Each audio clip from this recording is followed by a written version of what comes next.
So మీరు అంటే ఇది అడగొచ్చో లేదో తెలియదు, అంటే ఆన్ అండ్ యావరేజ్గా చెప్పండి, అంటే మీ యానం మీ ఇన్కమ్ రఫ్గా ఎంత ఉండొచ్చు? నేను చెప్పాను కదండి, ఈ రోజు నా ఏదన్నా మా మదర్కి కానీ మా అత్తగారికి కానీ ఎవరికి ఇంట్లో హెల్త్ ఇష్యూస్ ఉన్నా నేను చూసుకోగలను. నా పాప ఎడ్యుకేషన్ నేను చూసుకోగలను. సో నా పర్సనల్ ఎక్స్పెన్సెస్ ఉంటాయి, అది నేను మేనేజ్ చేసుకోగలను. ఇంక్లూడింగ్ నాకు కావలసిన ఏ విషయంలో కూడాను నేను కాంప్రమైజ్ అవ్వకుండా, నా ఫ్యామిలీ కూడా కాంప్రమైజ్ అవ్వకుండా రన్ చేసుకుంటున్నాను. So that's you are happy with that. Okay, wonderful, మంచిగా చెప్పారు. బట్ ఏంటంటే ఎప్పుడు కూడాను ఇక్కడ దాకా వచ్చాం కదా చాలే అనే సాటిస్ఫాక్షన్ అనేది ఉండకూడదు. ఎప్పుడైతే ఒక దానితో ఆగిపోయి సాటిస్ఫై అవుతామో ఇంకా గ్రోత్ అనేది ఉండదు. గ్రోత్ కావాలి అని అనుకుంటే రన్ చేస్తానే ఉండాలి. కరెక్ట్. ఈవెన్ ఒక ప్రొఫెసర్ అయినా కూడా రోజు బుక్స్ చదువుతున్నప్పుడే ఆయన సబ్జెక్ట్ని ఆ స్టాండర్డ్ చూసుకోగలరు. మేడం, అయితే మీరు ఇండస్ట్రీకి వచ్చిన తర్వాత మీ life style before and after ఎలాంటి చేంజెస్ వచ్చి 2-3 పాయింట్స్ చెప్పండి సార్. జస్ట్ సింపుల్గా. నేను జూబ్లీ హిల్స్లో ఫస్ట్ మాట్లాడుతున్నాను. అక్కడికి నేను వెళ్ళాలి అని అంటే నేను బస్సులు ఎక్కి వెళ్ళాలన్నమాట. బేసికల్లీ ఆ ఫ్లోటింగ్ ఇది నాకు పరుగులు తీయటము, టైంకి వెళ్ళటము, ఆ టైంకి ఐటీ ఎంప్లాయీస్ జాబ్ వాళ్ళు వీళ్ళందరూ కూడా వెళ్తూ ఉండేది. అమ్మా ఏంటి ఇది బస్సులో నేను వెళ్ళటం ఏంటి అని. అప్పుడు నేను బస్సులో కూర్చొని అబ్బా కార్లో వాళ్ళు చూడు ఎంత బాగా వెళ్తున్నారు, హ్యాపీగా వెళ్ళిపోతున్నారు, ఏ గోళ లేకుండా అని నేను అట్లా ఊహించుకునేది అన్నమాట. సో తర్వాత ఇప్పుడు నేను కార్ తీసుకున్నాను, ఇక్కడ కాదు ఎక్కడ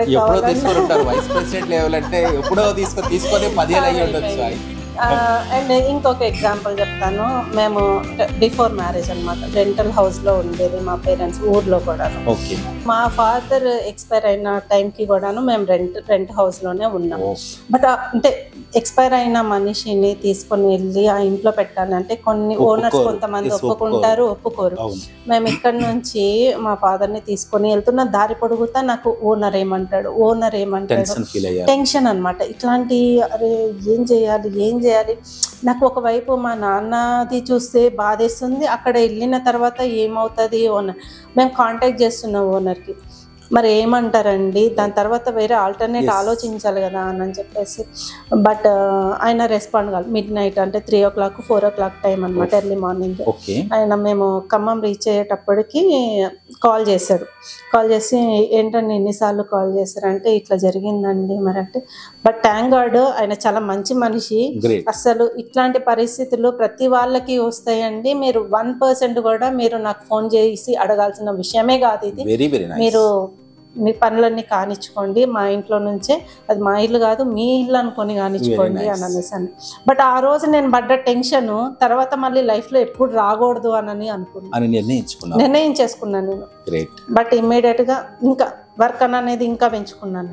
ఆకాశంలో సగం మేము మగవాళ్ళని సైతం మేము ఎదుర్కోగలం, పోటీ పడగలం, పోటీ ఇవ్వగలం అంటూ ప్రపంచం అంతా ఉమెన్ అనేది చాలా స్ట్రాంగ్ అయ్యారు కంపేర్ టు ప్రీవియస్ ఇయర్స్. ఈ మధ్య ఇప్పుడు టెక్నాలజీ బాగా డెవలప్ అయిన తర్వాత విమెన్ చాలా బ్రిలియంట్గా వర్క్ చేస్తున్నారు, మంచి పొజిషన్లో కూడా ఉన్నారు విమెన్. మీలో నేను గమనించింది ఏంటంటే ఓవరాల్గా మనం ఇంతసేపు డిస్కస్ చేసిన తర్వాత మీలో ఒక గ్రేట్ లీడర్ ఉన్నారు, great commitment, great decision maker ఉన్నారు, సో గ్రేట్ అమ్మ కూడా ఉన్నారు. సో ఈ విధంగా చూసుకున్నట్లయితే మీరు పిల్లలు ఉన్నారని చెప్పారు కాబట్టి, సో మీరు పిల్లలకి టైం ఎలాగ ఇవ్వగలుగుతున్నారు, ఫ్యామిలీ టైం అండ్ ప్రొఫెషనల్ టైంని ఎలా బ్యాలెన్స్ చేయగలుగుతున్నారు, కొన్ని టిప్స్ చెప్పండి. యాక్చువల్లీ ఏంటంటే మా పాప స్కూల్కి వెళ్ళే పాప, మార్నింగ్ 8:30కి వెళ్ళిపోతుంది. లేచిన దగ్గర నుంచి అమ్మ అమ్మ అమ్మ అమ్మ అని ఉన్న టైం అంతా కూడాను నా టైం. ఆమెకి డ్రెస్అప్ దగ్గర నుంచి, స్కూల్ బ్యాగ్ దగ్గర నుంచి, బ్రేక్ఫాస్ట్, ఫుడ్ ఫీడింగ్, ఎవ్రీథింగ్ నేను చేయాల్సింది. బట్ మళ్ళీ ఈవినింగ్ నేను 7 to 8 ఆ టైంలో వెళ్తాను. ఈ గ్యాప్లో నాకు మా మదరు అండ్ మా ఫ్యామిలీ సపోర్ట్ ఉందండి. పాపని చాలా బాగా చూసుకుంటారు వాళ్ళు, మా అత్తగారు కానీ మా అమ్మ కానీ. సో ఈ 8 వరకు మాత్రం ఉంటుంది. సో నాకు ఒకవేళ లేట్ అవుతుంది అంటే నేను ఖచ్చితంగా ఫోన్ చేసి చెప్పాలి. ఫోన్ చేయకపోతే టెన్షన్, అమ్మ ఇంకా రాలేదు, అమ్మ ఇంకా రాలేదు. అందులో వాళ్ళ స్కూల్లో వాళ్ళ జరిగిన అన్ని కూడాను మనకి షేర్ చేయాలి అని ఆమెకి నేనే చదివించుకుంటాను. ఆమె హోంవర్క్స్ నేనే కంప్లీట్ చేపిస్తాను. ప్లస్ ఆమె కబుర్లన్నీ వినాలన్నమాట కంపల్సరీ. అద్విత, మా పాప పేరు అద్విత అనమాట. సో అదంతా అయిపోయింది. మళ్ళీ స్కూల్లో ప్రాజెక్ట్ వర్క్స్ ఇస్తారు అవి. బట్ ఒక్కటి ఏంటంటే రియల్ ఎస్టేట్ లో వచ్చిన తర్వాత సండేస్ అనేది కొంచెం క్రిటికల్. పాప పిల్లలు ఏమో ఇంట్లో ఉంటారు, మనమేమో బయటకు వెళ్తారు. అదొక్కటి. రెస్ట్ ఆఫ్ ది టైం అయితే మీరు మంచి క్వాలిటీ టైం అంటే మరి అంత టైమ్లెస్ అంత ఏం లేదండి. టైం ని మేనేజ్ చేయగలిగినంత ఏం ఉండదు. బ్యాలెన్స్ చేసుకోగలరు. బ్యాలెన్స్ ఏ ఉమెన్ అయినా కానీ బ్యాలెన్స్ చేసుకోగలరండి బేసికల్లీ. ఎందుకంటే తన మైండ్ సెట్ అట్లా ఉంటుంది. పిల్లల విషయంలో అని అనేసరికి వేరే వాళ్ళు ఎవరు చేసినా కూడా మదర్ యాక్సెప్ట్ చేయలేదు. కరెక్ట్. ఆ ప్లేస్ ని రీప్లేస్ చేయలేరు. విమెన్స్ డే March 8th అంటే నేనైతే ఏమంటానంటే ఆ రోజు నేను ఉమెన్ సక్సెస్ఫుల్ ఉమెన్ కాదు, అది అందరి రోజు.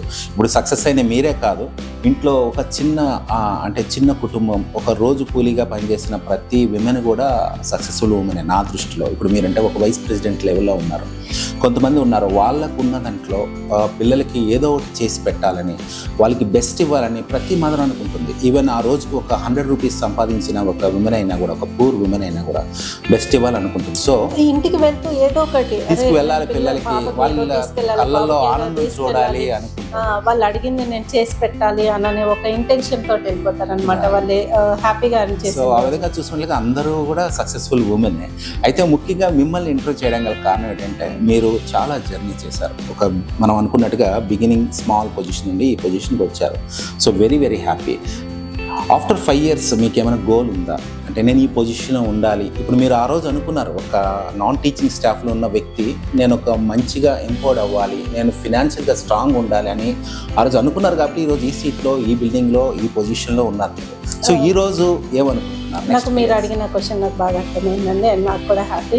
బట్ నాది ఏంటంటే ఎప్పుడు కూడా నాకు చేంజ్ అవుతా వస్తాయి అనమాట. ఆ సిచ్యువేషన్ని బట్టి నేను ఇది చేయాలి అని అనేది సో ఈ రోజు నేను నాకు కావాల్సింది అంటే నా పర్సనల్ థింగ్స్ పక్కన పెట్టేస్తే నాకు అవి నడుస్తున్నాయి కాబట్టి నాకు వాటి గురించి ఇప్పుడు వరీ లేదు. సో ఇప్పుడు సొసైటీకి నేను ఇంకా ఏదో చేద్దాము అని అనేది ఒకటి స్టార్ట్ అయింది నాకు బుర్రలో. ఓన్లీ ఫర్ ఉమెన్ అనమాట. రియల్ ఎస్టేట్లో నేను ఉమెన్ని ఎంకరేజ్ చేయాలి. సో అది ఆ కాన్సెప్ట్ తోటే జయా గారు నన్ను అడగటము, నేను ఓకే అని చెప్పడము ఇదంతా జరిగింది. సో ఉమెన్లో కూడా మనం జనరల్గా చూస్తూనే ఉన్నాం కదా బయట మార్కెట్లో ఉమెన్కి జరిగేవన్నీ కూడాను. బయటికి వెళ్తే ఏ టైంకి వస్తారు ఏంటి. సో ప్లస్ ఏంటంటే ఆర్ఫనేజ్లో చూసినా కూడాను బాయ్స్ అంటే ఎట్లయినా నడుస్తున్నారు, గర్ల్స్ ఉంటారు. సో అట్లాంటి కేటగిరీ ఉమెన్, పిల్లలు ఉన్న గర్ల్ చైల్డ్ ఉన్నారు. సో వీళ్ళందరికి సంబంధించి నేను ఏదన్నా చేయాలి, వాళ్ళకి ఏదన్నా చేయాలి. సో అట్లా అనుకుంటూ నేను ఇక్కడ అంటే నాకున్న ప్లాట్ఫామ్ ఇదే కాబట్టి ఈ రోజున నేను ఇక్కడ ఉమెన్ని ఎంత స్ట్రాంగ్ చేయగలుగుతానో, వాళ్ళు ఫైనాన్షియల్గా ఎప్పుడైతే స్ట్రాంగ్ అవుతారో వీళ్ళు ఇంకొక 10 మందికి ఆసరా అవుతారు, హెల్ప్ఫుల్ అవుతారు. అట్లా ఒక కాన్సెప్ట్లో వెళ్ళాలి అని అనేది నేను అనుకుంటున్నాను. నడుస్తుందండి కొంచెం. అంటే జనరల్లీ ఇప్పుడు నేను 18 members ఉమెన్ గర్ల్స్ని కూడాను నేను రిక్రూట్ చేసుకొని వాళ్ళతో అంటే వాళ్ళకి మళ్ళీ సెక్యూరిటీ ఇవ్వడం కూడా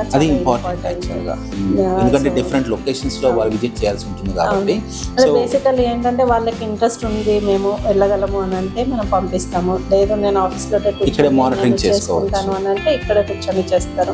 యాక్చువల్లీ మన గ్రేటర్ ఇన్ఫ్రా ప్రాజెక్ట్ స్టార్ట్ చేసింది కూడా ఉమెన్స్ డే రోజునే, March 8th.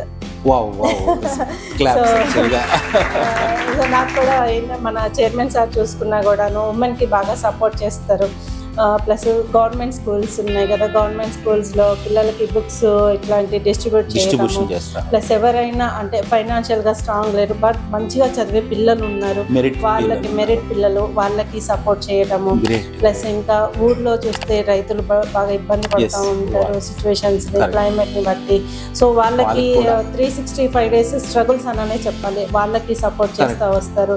హెల్త్ ఇష్యూస్ ఉన్నా కానీ వాళ్ళకి సపోర్ట్ చేయడం ఉన్నాం. సో ఇవన్నీ మన కంపెనీ నుంచి చేస్తూ ఉన్నాము. ఇందులో భాగంగానే నెక్స్ట్ 3 to 5 years గ్యాప్లో ఉమెన్కి ఒక మంచి ప్లాట్ఫామ్ అవ్వాలి అని రియల్ ఎస్టేట్ కూడా ఫోకస్ అంతా దాని మీదే మీరు ఉన్నారు. అంతా ఫోకస్ కాదు, చిన్నగా చేసుకుంటూ వస్తున్నాము బట్ ఇది పెరిగే కొద్దీ ఫోకస్ పెరుగుతూ ఉంటుంది. మీరు ముందుగా నేను ఇది చేస్తాను అది చేస్తాను అనట్లేదు, బట్ జర్నీ స్టార్ట్ చేశారు, అది ముందుగా వెళ్ళిపోతున్నారు. దాంట్లో జరిగేవన్నీ దాంట్లో స్టెప్ బై స్టెప్ స్ట్రగుల్స్ వస్తాయి, ఖచ్చితంగా వస్తాయి, రాకుండా ఉండవు. బట్ వాటన్నిటిని ఓవర్కమ్ చేసుకుంటూ నేను అనుకున్న టార్గెట్ నాకు రీచ్ అవ్వాలి.